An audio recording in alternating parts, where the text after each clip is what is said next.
श्री सच्चिदानंद सद्गुरु साईनाथ महाराज की जय। हरि ओम।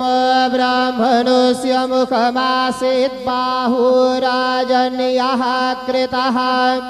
पूरो तदस्य जदवैश्यः पदभ्यागुशूदरो अजायत धूपमाघ्रापयामि चंद्रमा मनसो जातश्चक्षुः सूर्यो अजायत श्रोत्राद्वायुष्टपराणश्च मुखाद्गनिरजायत दीपं दर्शयामि दीपानान्तरेण महानैवेद्यं निवेदयामि।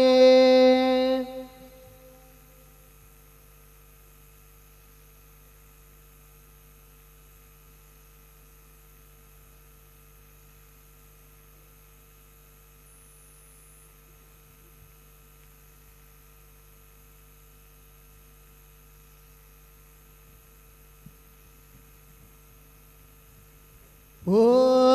अन्नपतेन्नस्य नोदे जनमेवस्य सुखमेनाः प्रप्रदातारन्तारिख ऊर्जन्नो देहिद्विपदे चतुःपदे चतुष्कोणमण्डलं कृत्वा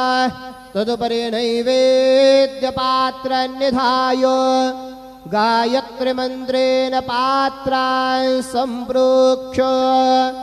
धेनुमुद्राम् अमृते कृत्य ग्रासमुद्रां प्रादर्शयेत् सत्यन्त्वरतेन परिकिञ्चामि। ॐ प्राणाय स्वाहा ॐ अपानाय स्वाहा ॐ व्यानाय स्वाहा ॐ उदानाय स्वाहा ॐ समानाय स्वाहा ॐ ब्रह्मणे नमः। मध्ये पानीयं समर्पयामि पुनर्नैवेद्यं निवेदयामि। ॐ प्राणाय स्वाहा ॐ अपानाय स्वाहा ॐ व्यानाय स्वाहा ॐ उदानाय स्वाहा ॐ समानाय स्वाहा ॐ ब्रह्मणे नमः। नैवेद्यं निवेदयामि हस्तप्रक्षालनं समर्पयामि मुखप्रक्षालनं समर्पयामि। सद्गुरु साईनाथ देवताभ्यो नमः। प्रार्थनापूर्वक नमस्कारं करोमि।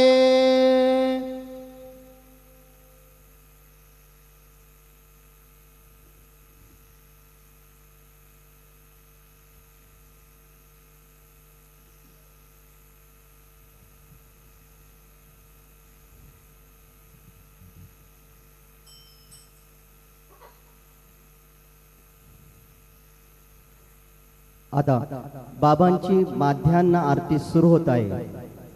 सर्वांनी एका सुरात आरती म्हणावी। अब बाबा की माध्यान्ह आरती शुरू हो रही है। आप सब एक सुर में आरती गाइए। श्री सच्चिदानंद सद्गुरु साईनाथ महाराज की जय। घेऊन पंचारती करो बाबा से आरती करो साई से आरती करो बाबा से आरती। उठा उठा हो बांधव वाळू हार माधव साईर माधव वाळू हार माधव करुणिया स्थिर मना पाहु गंभीर हे ध्यान साईचे हे ध्यान पाहु सुगंधे रहे ध्यान कृष्ण राधा दत्त साये जड़ो चित्त तुझे पाए चित्त बाबा पाए जड़ो चित्त तुझे पाए आरती साई बाबा सौख्य दातार देवा चरण रघातले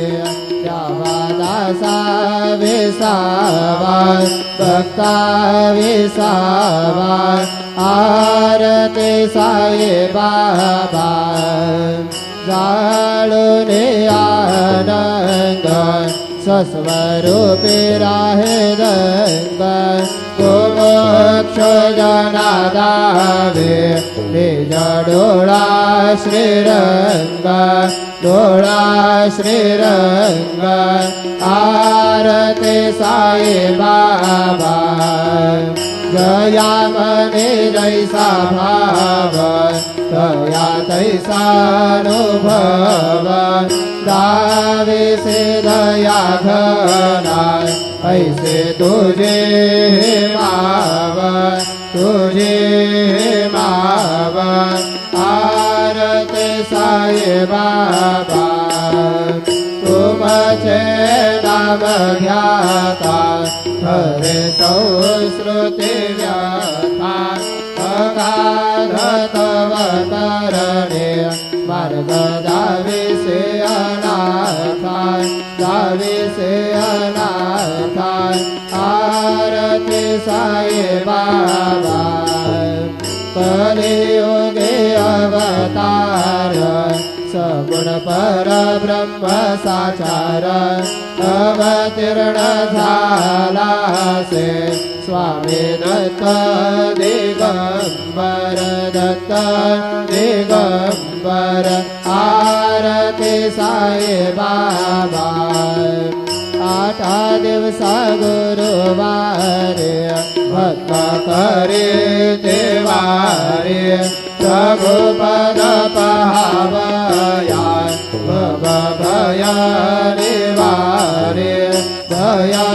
निवारे आरती साई बाबा माझाने द्रव्य ठेवा तव चरण रज सेवा मागणे हेचे आता तुम्हा देवाधिदेवा देवाधिदेवा आरती साई बाबा इच्छित दिन चातक निर्मल तोया निज सुख जावे माधवाया सांभाळा आपुले भाक आरती साई बाबा सौख्य दातार देवा चरण रघातले द्यावा दासा विसावा भक्ता विसावा आरती साई बाबा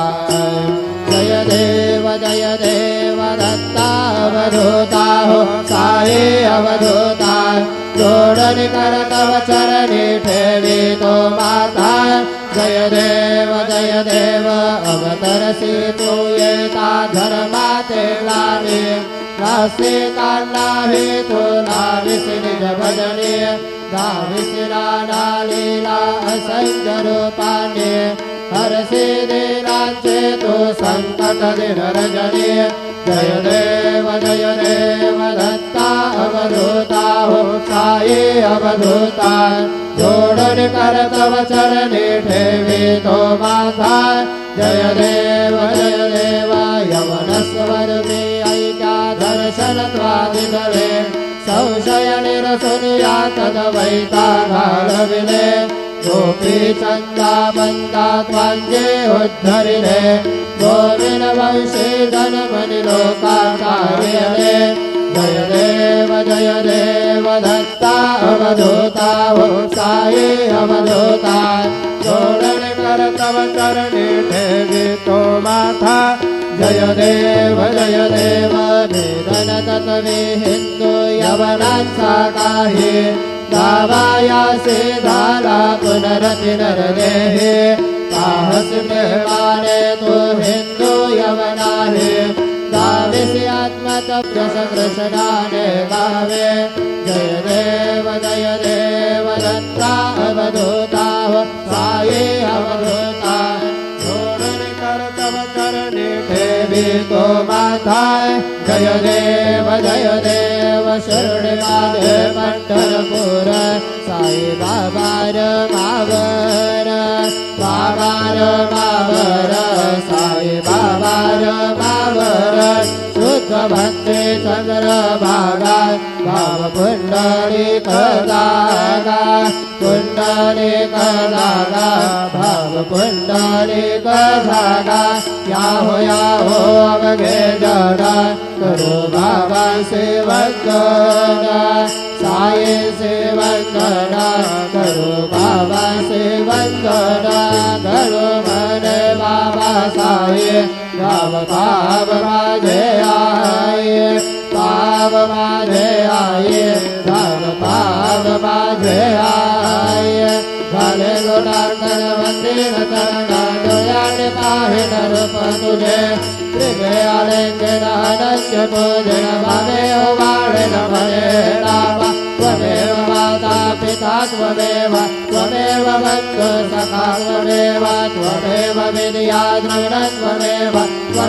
सर्वं मम देवदेव कायेन वाचा मनसेन्द्रियेण वा बुद्ध्यात्मना वा प्रकृतिस्वभावा करोमि यद्यत् सकलपरसमय नारायणाय समर्पयामि अच्युतं केशवं रामनारायणं कृष्णदामोदरं वासुदेवं हरि श्रीधरं माधवं गोपिकावल्लभं जानकीनायकं रामचन्द्रं भजे हरे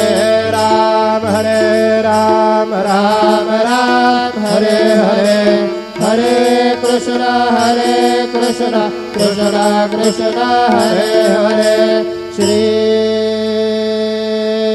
गुरुदेव दत्त हरि ओम जज्ञेन जज्ञमय दन्तदेवा सानि धर्मानि प्रथमान्यासन्न ते हराकं महिमानस्य जन्त यत्र पूर्वे साध्या सन्ति देवाः ॐ राजाधिराजाय प्रसह्य साहिने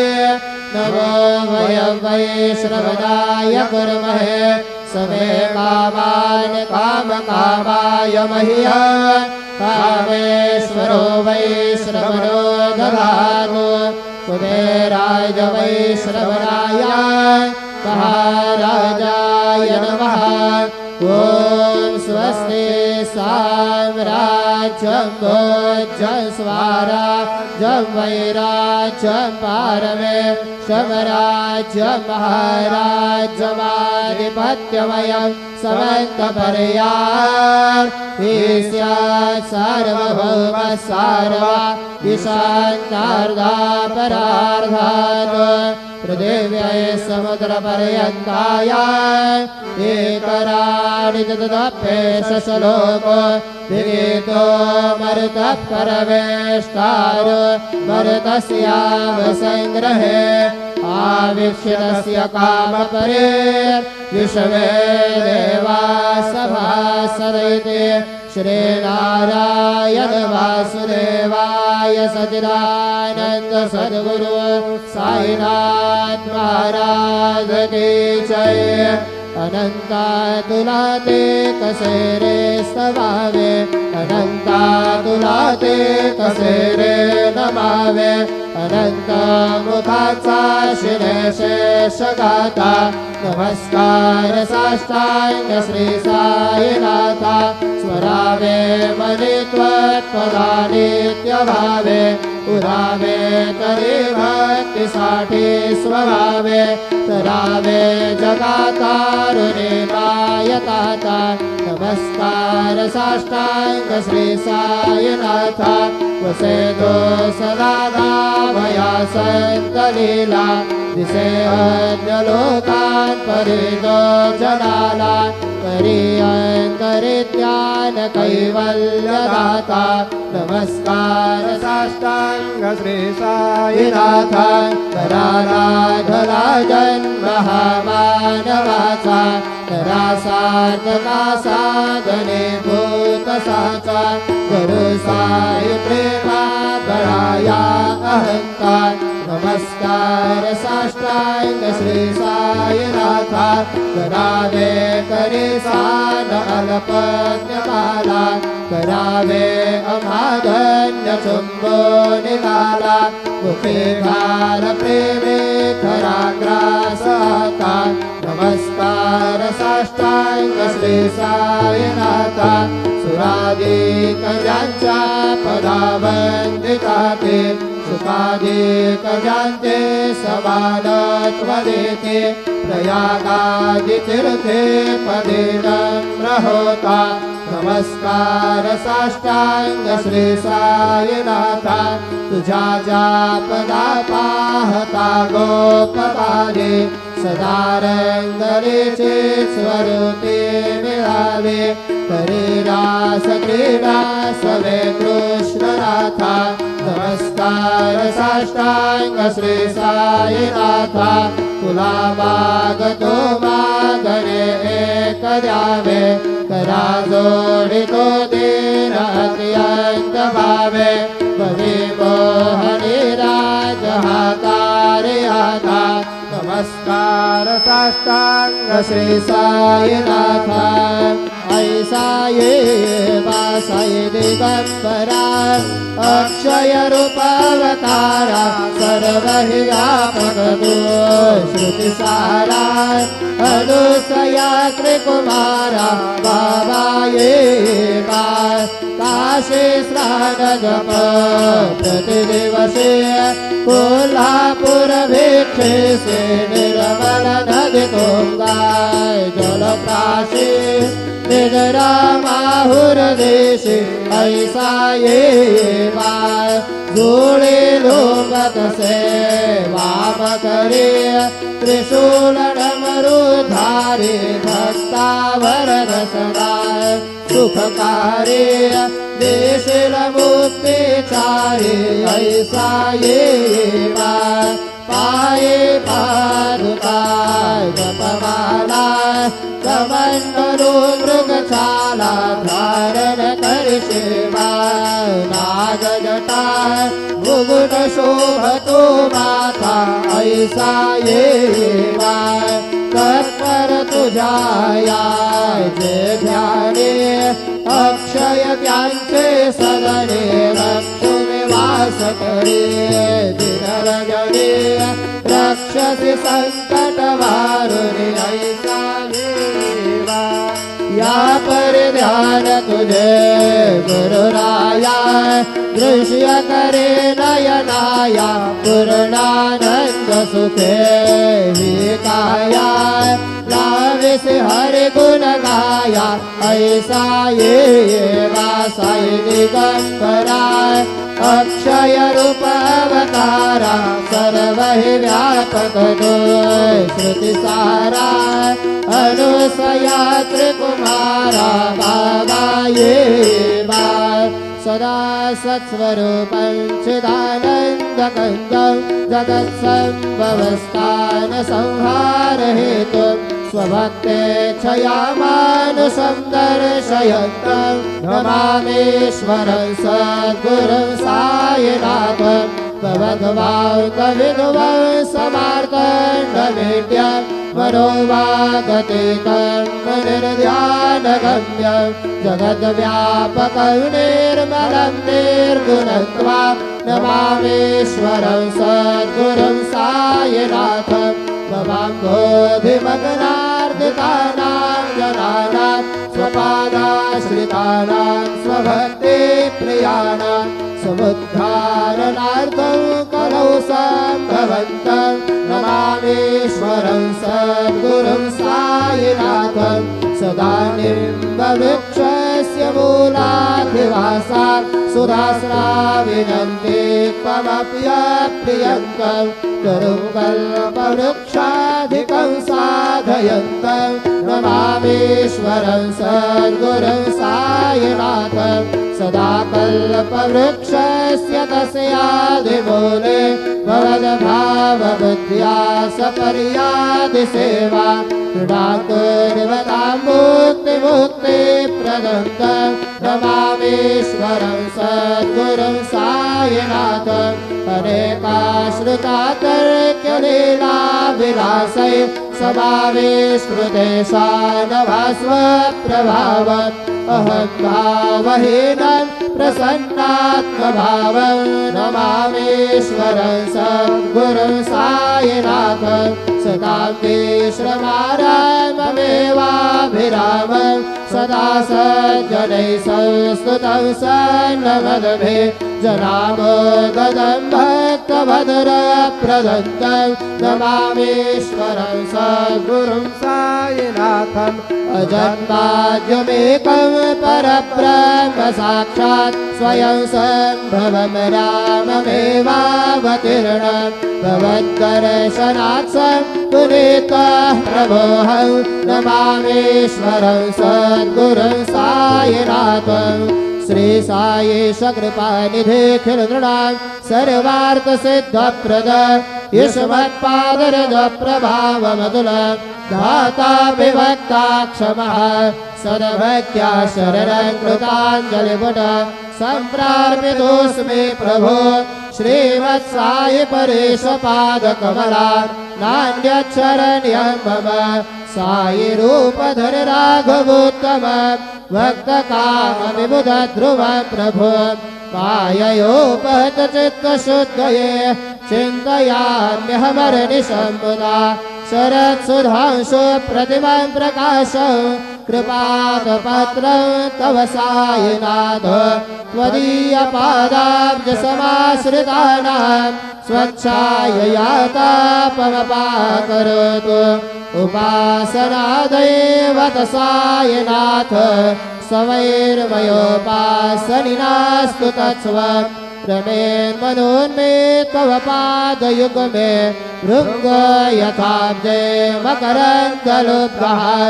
अनेकजन्मार्जितपापसंक्षयो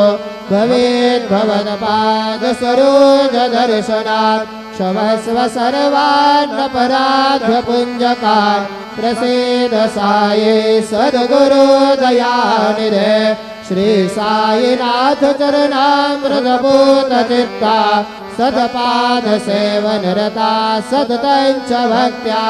संसारजन्यदुरितोद्धवनिर्गतास्ते कैवल्यधाम परमं समवाप्नुवन्ते सूत्रमेतत्पठेद्भक्त्या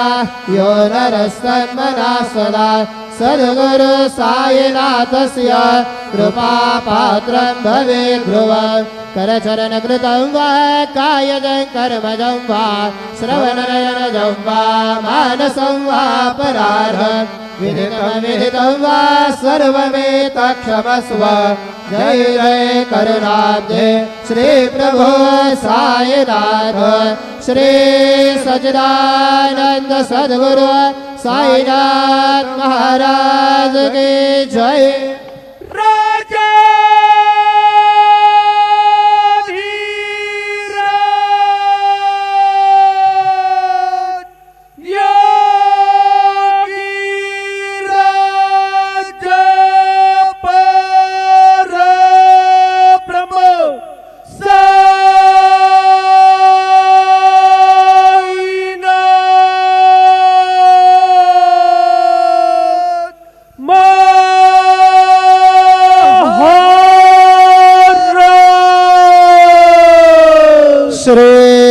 सच्चिदानंद सद्गुरु साईनाथ महाराज की जय।